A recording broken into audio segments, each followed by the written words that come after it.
ಇನ್ನು ಪೈಪ್ಲೈನ್ ತೆರವಿಗೆ ಚಾನಾಳ್ ಗ್ರಾಮಸ್ಥರು ಆಕ್ರೋಶವನ್ನು ವ್ಯಕ್ತಪಡಿಸಿದ್ದಾರೆ. ಬಳ್ಳಾರಿ ತಾಲೂಕಿನ ಚಾನಾಳ್ ಗ್ರಾಮಸ್ಥರು ವಿರೋಧವನ್ನು ವ್ಯಕ್ತಪಡಿಸಿದ್ದಾರೆ.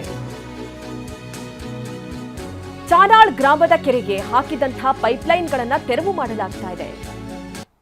ಎಲ್ಎಲ್ಎಲ್ಸಿ ಕಾಲುವೆಯಿಂದ ಕೆರೆಗೆ ಹಾಕಲಾಗಿತ್ತು ಪೈಪ್ಲೈನ್ಗಳನ್ನು.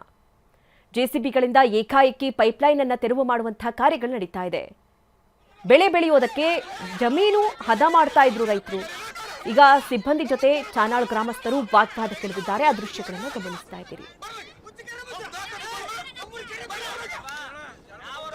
ಈ ಕುರಿತಂತೆ ನಮ್ಮ ಪ್ರತಿನಿಧಿ ವಿನಾಯಕ್ ವರದಿ ಕೊಟ್ಟಿದ್ದಾರೆ, ಬನ್ನಿ ನೋಡೋಣ. ಬಹುಗ್ರಾಮ ಕುಡಿಯುವ ಯೋಜನೆಯಲ್ಲಿ ಬಳ್ಳಾರಿ ತಾಲೂಕಿನ ಚಾನಾಳ್ ಗ್ರಾಮದಲ್ಲಿರ್ತಕ್ಕಂಥ ಕೆರೆಗೆ ಬಲದಂಡೆ ಕಾಲುವೆಯಿಂದಾಗಿ ನೀರನ್ನ ಹರಿಸಲಾಗಿತ್ತು. ಅಂದ್ರೆ 2020ರಲ್ಲಿ ಆ ಕಾಲುವೆಯಿಂದಾಗಿ ಪೈಪ್ಲೈನ್ ಮೂಲಕವಾಗಿ ನೀರು ಹರಿಸುವಂತ ಕೆಲಸವೂ ಕೂಡ ಆಗಿತ್ತು. ಅಂದ್ರೆ ತಾವು ಗಮನಿಸ್ತಾ ಇದ್ರೆ ಇಲ್ಲಿ ಸರಿಸುಮಾರು 1.5 ಕಿಲೋಮೀಟರ್ನಷ್ಟು ರೈತರ ಹೊಲದಲ್ಲಿ ಬಂದಿರತಕ್ಕಂಥ ಪೈಪ್ಲೈನ್ ಮೂಲಕವಾಗಿ ನೀರು ಹರಿಸುವಂತ ಪ್ರಯತ್ನ ಮಾಡಿದ್ರು. ಅಂದ್ರೆ 2006ರಲ್ಲೇ ಸರಿಸುಮಾರು ಒಂದು 10 ಎಕರೆ ವಿಸ್ತೀರ್ಣದಲ್ಲಿ ಒಂದು ವಿಸ್ತಾರವಾಗಿರ್ತಕ್ಕಂಥ ಕೆರೆ ನಿರ್ಮಾಣ ಆಗಿರುವಂಥದ್ದು. ಆ ಕೆರೆಗೆ ಮೊದಲೇ 2 ಕಡೆಯಿಂದ ನೀರನ್ನು ಕೂಡ ಹರಿಬಿಡ್ತಾ ಇದ್ರು. ಆದರೆ 2020ರಲ್ಲಿ ಆಗಿನ ಉಸ್ತುವಾರಿ ಸಚಿವರಾಗಿರ್ತಕ್ಕಂಥ ಶ್ರೀರಾಮುಲು ಅವರು ಇಲ್ಲಿ ಮತ್ತೊಂದು ಕಡೆಯಲ್ಲಿ ಅಂದರೆ ಮೂರನೇ ಕಡೆಯಲ್ಲಿ ನೀರನ್ನು ಹರಿಸುವಂಥ ಪ್ರಯತ್ನ ಮಾಡಿದರು. ಆದರೆ ಅದು ಯಶಸ್ವಿ ಆಗಿರಲಿಲ್ಲ. ಅಂದರೆ ಕೇವಲ ಖಾಲಿ ಪ್ರಮಾಣದಲ್ಲಿ ಖಾಲಿಯಾಗಿ ಒಂದು ಪೈಪ್ಲೈನ್ನ ಬಿಡಲಾಗಿತ್ತು. ಆದರೆ ಈಗ ಇದು ಒಂದು ರೀತಿ ರಾಜಕೀಯ ಜಟಾಪಟಿಗೆ ಕಾರಣ ಆಗಿರುವಂಥದ್ದು. ಅಂದರೆ ಇದನ್ನು BJPಯವರು ಆ ಸಂದರ್ಭದಲ್ಲಿ ತಮ್ಮ ಆಡಳಿತದಲ್ಲಿ ಮಾಡಿದ್ರು. ಹೀಗಾಗಿ ಈ ಪೈಪ್ಲೈನನ್ನು ಕೀಳಿಸಬೇಕು ಅಂತೇಳಿ ಈಗ ಸ್ಥಳೀಯ ಕಾಂಗ್ರೆಸ್ ಶಾಸಕರಾಗಿರ್ತಕ್ಕಂಥ ಗಣೇಶ್ ಅವರು ಪ್ರಯತ್ನ ಮಾಡ್ತಾ ಇದ್ದಾರೆ ಅನ್ನೋ ಆರೋಪಗಳು ಇರತಕ್ಕಂಥ ರೈತರು ಮಾಡ್ತಾ ಇರುವಂಥದ್ದು. ಆದರೆ ರೈತರು ಇದಕ್ಕೆ ವಿರೋಧವನ್ನು ವ್ಯಕ್ತಪಡಿಸ್ತಾ ಇರುವಂಥದ್ದು. ಕಾರಣ ಏನಂತಂದರೆ ಇಲ್ಲಿ ಸರಿಸುಮಾರು ಸಾಕಷ್ಟು ಒಂದು 100ರಿಂದ 150 ಎಕರೆ ಜಮೀನಿದೆ. ಈ ಜಮೀನಿನಲ್ಲಿ ಈ ಪೈಪ್ಲೈನ್ ಹಾಯ್ದು ಬಂದಿರುವಂಥದ್ದು. ಹೀಗಾಗಿ ಈ ಪೈಪ್ಲೈನ್ ಈಗ ಕೀಳುವಂಥ ಪ್ರಯತ್ನ ಮಾಡಿದರೆ ಇಲ್ಲಿ ಬಿತ್ತನೆ ಮಾಡೋದು ಕೂಡ ಸಾಕಷ್ಟು ಸಮಸ್ಯೆ ಆಗುತ್ತೆ ಅಂತೇಳಿ ಹೀಗಾಗಿ ರೈತರು ವಿರೋಧ ಮಾಡ್ತಾ ಇರುವಂಥದ್ದು. ತಾವು ಗಮನಿಸ್ತಾ ಇದ್ದಾರೆ ರೈತರು ಎಷ್ಟು ಪ್ರಮಾಣದಲ್ಲಿ ಸೇರಿದ್ದಾರೆ ಅಂತೇಳಿ.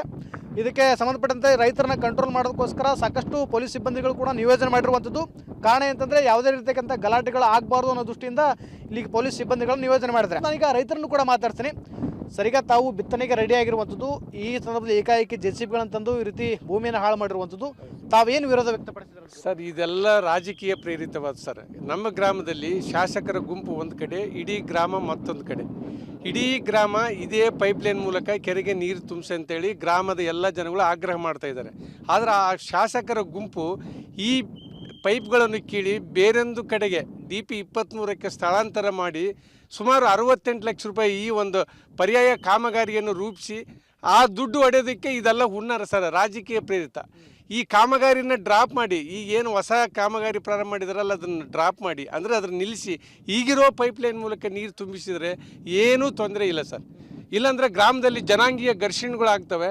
ಅದಕ್ಕೆ ನೇರವಾಗಿ ಸರ್ಕಾರ ಶಾಸಕರು ಹೊಣೆ ಆಗ್ತಾರೆ. ಇದರಿಂದ ಗ್ರಾಮದ ನೆಮ್ಮದಿ ಹಾಳಾಗೋಗುತ್ತೆ. ಅನವಶ್ಯಕವಾಗಿ ಇದೆಲ್ಲ ಮಾಡ್ತಾ ಇದ್ದಾರೆ ಸರ್.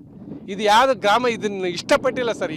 ಇವಾಗ ಏನು ಮಾಡ್ತಾ ಇರೋದು ಪೈಪ್ ಕೀಳಿ ಮಾಡೋವಂಥದ್ದನ್ನು ನಮ್ಮ ಗ್ರಾಮ ಇಷ್ಟಪಟ್ಟಿಲ್ಲ ಸರ್. ಇದು ಗ್ರಾಮದ ವಿರೋಧದ ಮಧ್ಯೆ ಇದು ನಡೀತಾ ಇದೆ ಸರ್. ಇದು ಗ್ರಾಮಸ್ಥರ ಮಾತಾಗಿರುವಂಥದ್ದು. ಕ್ಯಾಮ್ರಾ ಪರ್ಸನ್ ಮತ್ತು ಜೊತೆ ವಿನಾಯಕ್, ಬಳ್ಳಾರಿ.